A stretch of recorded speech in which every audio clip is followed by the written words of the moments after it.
Dubbed as one of the most beautiful churches in the Philippines, the Molo Parish Church is an iconic historical site nestled in Iloilo City. What's up mga kahigala? By the way, I'm Bridge Perpado, your kahigala vlogs. Sa hindi nakakaalam, gumagawa ako ng travel, food trips, work life, and even in between contents. Kaya if bago ka lang dito, please paki-follow naman, like, and share para more related contents pa ang ibabahagi natin.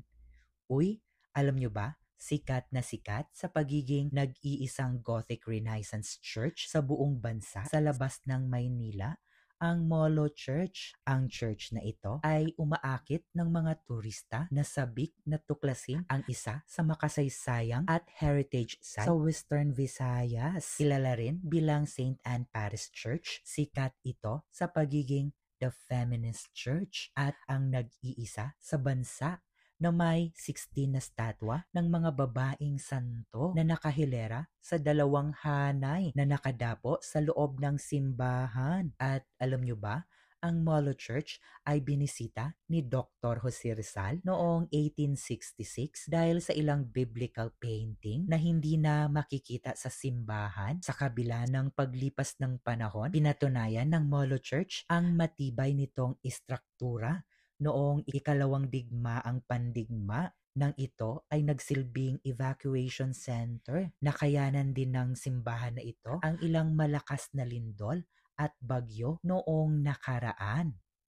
Uy, sa mga nagtatanong dyan kung paano naman i-avail ang tour dito sa Iloilo o sa ibang lugar, abay syempre sa lagi ko ng trusted partner, ang Klook.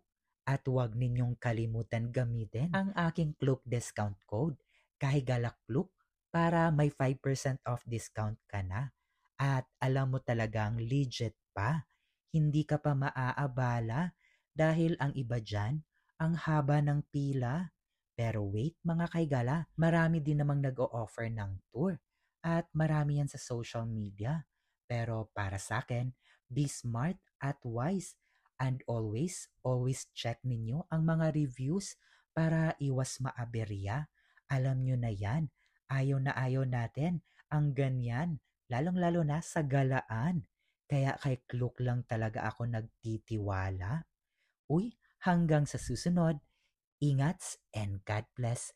Bye! Fineso. Go. Let's go.